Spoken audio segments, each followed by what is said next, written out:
Oke, Bismillahirrahmanirrahim. Assalamualaikum warahmatullahi wabarakatuh. Senang sekali sudah lama nggak upload video. Kali ini kita ingin membahas terkait tanduk. Jadi kalau di IPA itu nggak secara spesifik membahas satu organ atau satu eh, bagian dari hewan. Jadi kita ingin bahas tanduk itu apa sih gunanya, terus hewan apa saja yang punya tanduk. Nah ini contohnya ini domba ya. Domba punya tanduk yang besar, kemudian punya ciri khas tersendiri lah. Oke. Nah, jadi pertama, jadi apa itu definisi dari tanduk? Tanduk itu sendiri ya adalah struktur keras, keras ya. Beberapa hewan kan beradu ya tanduknya yang tumbuh di beberapa di kelak kepala ya hewan terutama mamalia dari keluarga Bovidae. Jadi subbagian dari mamalia terdapat keluarga Bovidae. Nah, Bovidae ini contohnya sapi, kambing, kerbau sama antelop. Nah, antelop itu adalah hewan bertanduk yang memang tubuhnya ramping ya. Nanti kita bahas secara spesifik terkait antelop. Nah, Bovidae ini keluarga mamalia. Mamalia kan hewan yang menyusui. Nah, mamalia kan banyak jenisnya. Ada primata, kemudian ada juga Bovidae, keluarga hewan berkuku genap. Jadi kukunya tuh genap, kelipatan 2, 4 gitu kan. Mambiak yang bertanduk permanen. Jadi tanduk-tanduknya permanen. Nah, ada juga hewan yang tanduknya nggak permanen. Nah, apa itu? Nanti kita bahas. Nah, di sini contohnya ada sapi atau nama latinnya Bos taurus, kerbau, kambing, domba, sama bison. Nah, ini tanduk-tanduknya ini permanen. Jadi dari mulai dia lahir, bertumbuh tanduknya, kemudian sampai dia meninggal, tanduknya jadi besar ya, ikonik yang mencirikan hewan-hewan tersebut. Nah, kemudian ini antelop. Jadi antelop ini di sini saya sediakan definisinya adalah subkelompok spesies Bovidae. Jadi antelop ini subspesies dari Bovidae dari keluarga Bovidae. Nah, ciri-cirinya apa? Pertama, tubuh ramping dan lincah dibangun untuk berlari cepat menghindari predator. Ini contohnya kayak oryx, kemudian ada kudu, gazel, springbok, impala, dan saiga antelope. Ini hewan-hewan yang memang ramping, kepala atau tanduknya itu permanen, seperti halnya sapi. Cuman dia tubuhnya ramping kan kalau sapi, kerbau, banteng, yaitu itu kan walaupun bisa lari, cuman kan nggak selincah apa impala atau gazel gitu kan. Nah, kemudian tanduk permanen ini tidak rontok, biasanya ada pada jantan, kadang juga betina. Jadi yang punya tanduk ini biasanya sih jantan ya. Tapi betina juga ada beberapa ada yang memiliki tanduk tapi tidak selebar dan sebesar jantan. Kemudian gazel ini juga atau gazel ya. Ini dia salah satu antelop. Jadi dia pemamam biak, punya perut 4 ruang. Nah, kakinya panjang karena untuk berlari. Kemudian dia juga berkoloni ya, hewan sosial. Oke. Nah, ini adalah keluarga Bovidae yang terdiri dari sapi, kerbau, kambing, domba, bison, dan eh, antelop. Ini antelop, antelop. Oke. Nah, kemudian klasifikasinya secara taksonomi. Jadi di kerajaan animalia atau hewan itu terbagi menjadi vertebrata dan invertebrata. Nah, vertebrata sendiri sering kita sebut di filum Chordata. Jadi filum Chordata ini mencakup hewan bertulang belakang atau vertebrata dan beberapa hewan mirip vertebrata tidak mempunyai tulang belakang atau permanen. Nah, ini jadi kayak hewan-hewan yang punya tulang belakang untuk menopang tubuhnya itu masuknya film chordata. Nah, salah satunya adalah mamalia atau hewan menyusui kayak kayak kucing, kemudian juga kambing, sapi, kan itu hewan menyusui ya. Oke, nah mamalia ini dibagi lagi ya, ada beberapa bagian. Dan salah satu bagiannya adalah di ordo Artiodactyla ya. Nah, ini adalah hewan berkuku genap, artinya jumlah jari di kakinya genap. Bisa dua, bisa empat. Nah, ini ordo Artiodactyla ini dibagi lagi eh, menjadi beberapa famili.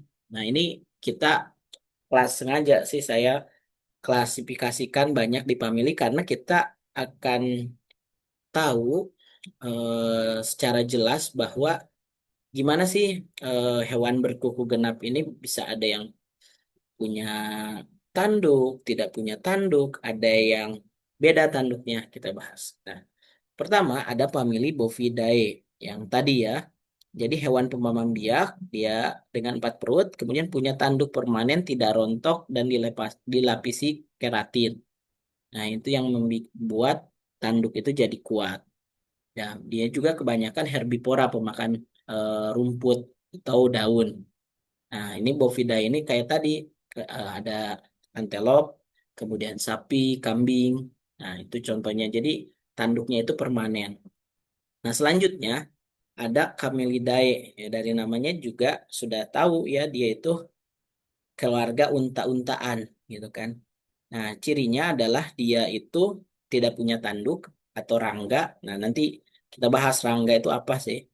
Nah, tanduk dia contohnya di sini adalah unta, ilama, kemudian alpaka itu adalah hewan-hewan yang tidak memiliki tanduk ya, dan tapi masih tergolong apa namanya ordo dari Artiodactyla ini.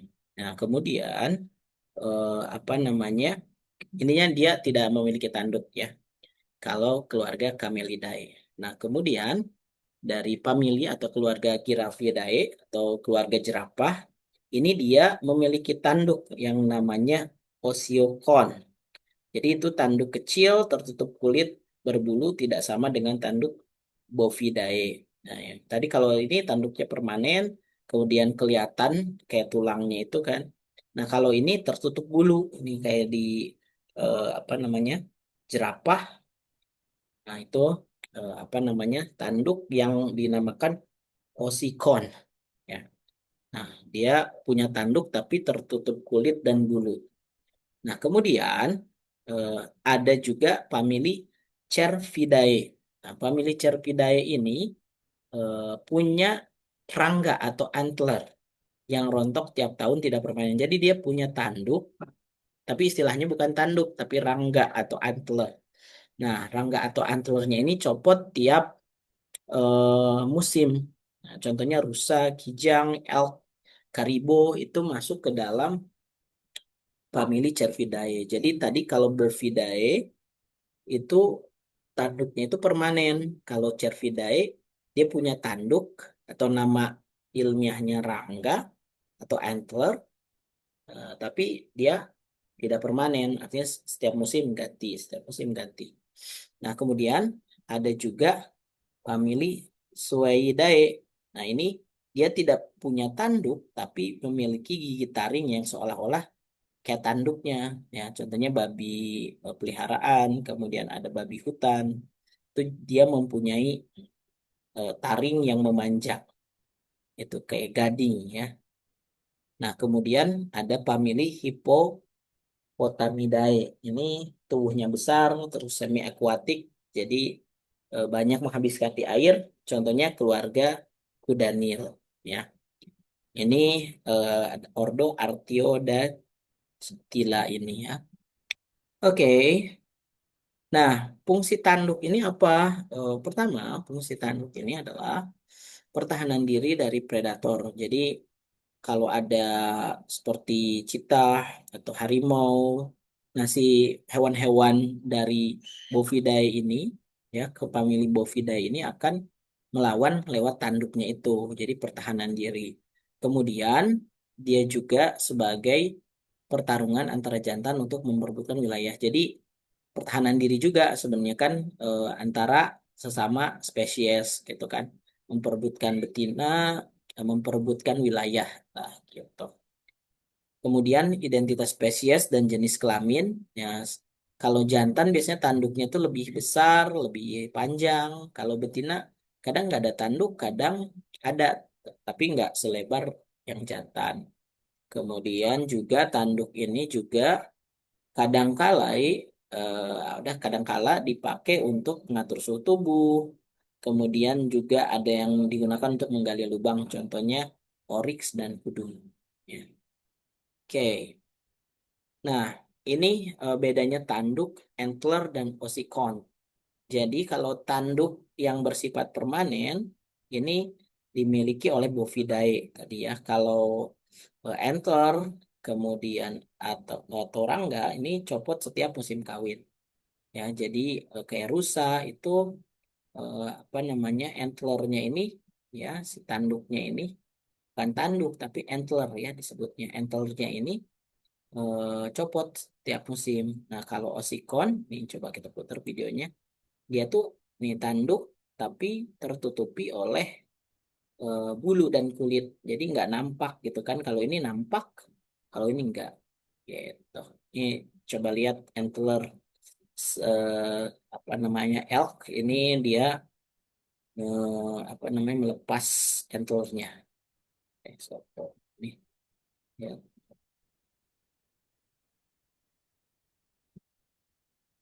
kan. Jadi dia copot ya dengan sendirinya ya. Nah, nanti gimana sih mekanisme dari antler ini? Ya, kita coba. Nah, kemudian struktur dan morfologi dari tanduk. Jadi, tanduk ini terdiri dari inti yang berupa tulang yang menyatu dengan tengkorak hewan. Jadi, kenapa dia kuat? Karena menyatu dengan tengkorak hewan. Nah, kemudian selubung tanduk terdiri dari keratin, zat yang sama dengan kuku dan rambut. Jadi, kuku, rambut itu kuat salah satunya karena zat yang namanya keratin. Begitupun di tanduk ya. Nah, kemudian pertumbuhan tanduk berlangsung seumur hidup hewan. Ya, kalau di Bovidae kan dari kecil tumbuh tumbuh tumbuh sampai besar gitu. Nah, ini contohnya di sapi. Jadi ada ini morfologi jadi ada frontal sinus. Dia ini adalah bagian yang menghubungkan tanduk dengan tulang tengkorak gitu kan di kepala sapi ini kalau gambar ini. Jadi lama-kelamaan si tanduk ini tumbuh, tumbuh, tumbuh memanjang. Nah, dan tanduk sendiri ini terdiri dari beberapa bagian. Ada ini tulang di sini, ada inti dari tulangnya. Kemudian di sini ada dead form atau tanduk mati. Nah, tapi di sini ada juga apa namanya di tulang ini memanjang mendorong si dead horn ini gitu. Kemudian juga ada skin, ya ada kulit dan juga ada rambut ya di sini. Tapi di bagian tanduknya nggak ada kulit, nggak ada skin. Jadi langsung si dead horn ini. Itu nih kalau gambar lainnya kurang lebih seperti ini. Jadi memang dia terhubung ke bagian tengkorak gitu. Sehingga memang kenapa tanduk ini kuat, apalagi di famili Bovidae, itu karena memang dia terhubung dengan tengkorak dari si hewan tersebut. Oke, nah pertumbuhan tanduk ya. Nah ini tanduk ini jadi nggak langsung seperti ini. Ini contohnya kan domba nggak langsung panjang kayak gini, tapi bertahap. 1 tahun itu segini gitu kan. 2 tahun segini, 3 tahun segini, 4 tahun, 5 tahun. Jadi ini berangsur-angsur ya pertumbuhan itu sampai seterusnya sampai seumur hidup dari hewan ini. Jadi ibaratnya tuh kalau di Bovidae ini mahkotanya dia gitu. Kalau copot ya udah nggak ada lagi gitu kan. Beda halnya dengan rusa gitu. Dia antlernya setiap musim tumbuh lagi gitu.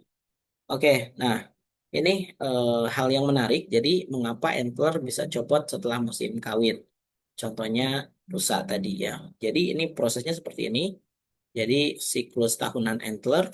Jadi pertama siklus pertumbuhan spring di musim semi. Jadi Antler tumbuh dari tulang frontal kepala, ya, ditutupi kulit tipis berbulu halus yang disebut velvet, kayak pembuluh darah dan saraf, melahirkan nutrisi dan kalsium untuk pertumbuhan si antlernya ini. Nah, kemudian dia akan mengeras di musim panas. Jadi saat antler selesai tumbuh, suplai darah ke velvet berhenti. Nah, velvet mengering, mengelupas dan tersisa tulang inti. Inilah ya, ya antler dewasa. Nah, jadi pengerasan. Nah, kemudian pas musim kawin atau autumn, musim gugur, jadi antler digunakan pejantan untuk bertarung memperebutkan betina. Jadi setelah musim kawin selesai, testosteron menurun drastis. Jadi memang si antler ini difungsikan untuk musim kawin. Jadi apa namanya? Untuk menarik betina gitu kan, untuk beradu dengan pejantan lain gitu. Nah, kemudian setelah musim dingin, karena udah selesai tuh musim kawinnya, maka tadi eh, penurunan hormon testosteron akan membuat osteokles atau sel penghancur tulang bekerja di pangkal antler. Jadi dia tuh memiliki sel penghancur tulang, nah, kemudian ikatan tulang melemah, entos copot, rontok, sehingga si kayak tadi di video tadi bahwa antlernya copot, rontok gitu. Nah, dan ini siklusnya berulang terus setiap tahunnya gitu. Nah, alasan biologis kenapa antler rontok, ya ini dirusak, ada ini apa namanya bagian-bagian yang buat copotnya atau bekas apa namanya antler yang copot kemudian bertumbuh sehingga meninggalkan bekas apa namanya pencopotannya gitu. Nah, alasannya yang pertama, dia hemat energi. Jadi antler itu kan berat ya. Kemudian butuh banyak kalsium. Jadi ketika musim kawin selesai, dia nggak butuh lagi antler. Jadi antlernya dicopot. Nah, tapi apa namanya? Ini juga menjadi strategi evolusi. Jadi jantan yang mampu menumbuhkan antler besar tiap tahun menunjukkan kesehatan dan kekuatan. Jadi lebih menarik bagi betina gitu kan. Tapi tadi dia pikirkan hemat energi juga, sehingga ya udah musim kawinnya selesai, dia antlernya apa rontok gitu. Kemudian juga mengurangi resiko. Jadi jika entel dibiarkan terus bisa merepotkan di musim dingin, butuh energi lebih banyak, susah bergerak di hutan gitu. Ini adaptasi dia secara apa namanya tubuhnya itu ya. Oke. Nah, ini ada fakta-fakta menarik terkait tanduk. Yang pertama, dia dimanfaatkan untuk bahan kerajinan dan perkakas tradisional. Jadi kayak tanduk sapi, kerbau, kambing itu dipakai buat banyak hal, kayak sisir, gagang pisau, gelang, hiasan, bahkan alat musik. Nah, ini contohnya ini trompet ya dari tanduk yang biasanya di zaman-zaman kerajaan zaman dulu digunakan untuk meniup apa tanda untuk dimulainya perang gitu. Nah, kemudian tanduk ini juga sebagai simbol kekuatan dan status sosial. Ini dalam beberapa budaya, tanduk melambangkan kekuatan, keberanian, kejayaan. Contohnya hiasan kepala suku Dayak atau Toraja, atau ornamen tanduk kerbau di lumbung adat Tongkonan. Ya, nah ini jadi tanduk-tanduk ini ditumpuk, jadi makin banyak itu melambangkan status sosialnya itu makin tinggi. Ini beberapa kepercayaan di masyarakat Indonesia bagian timur ya. Kemudian tanduk ini juga penggunaan dalam ritual upacara adat. Jadi di beberapa daerah tanduk kerbau dipajang di rumah adat sebagai penanda keberhasilan ritual atau status keluarga. Nah, contohnya tadi di Toraja ya. Jadi makin tinggi kedudukan sosial pemiliknya, makin banyak tanduknya. Cuman kan ini kepercayaan mereka ya. Kalau di Islam mungkin ini masuknya ke syirik gitu kan ya, menyekutukan Allah. Tapi ya lagi-lagi itu kan kepercayaan mereka. Gitu. Oke, kemudian manfaat ekonomi karena kan tadi eh, buat kerajinan, buat souvenir atau kebutuhan budaya, maka si tanduk-tanduk hewan ini diperjualbelikan atau juga banyak orang yang pakai tanduk ini sebagai dekorasi gitu.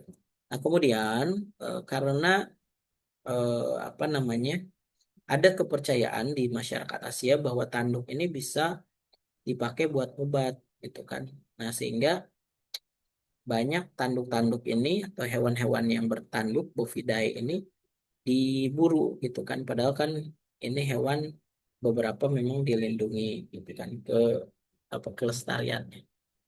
Nah, ini beberapa sumber untuk kalian pelajari. Itu saja. Jadi tadi kita bisa simpulkan bahwa hewan bertanduk permanen itu dari famili Bovidae. Tapi juga ada hewan lain yang memiliki antler atau tanduk musiman tidak permanen. Dan juga ada keluarga apa jerapah gitu kan yang punya tanduk tapi si tanduknya itu tertutup oleh bulu sama kulit. Itu saja. Semoga eh, hal ini bisa bermanfaat. Kita tutup. Assalamualaikum warahmatullahi wabarakatuh.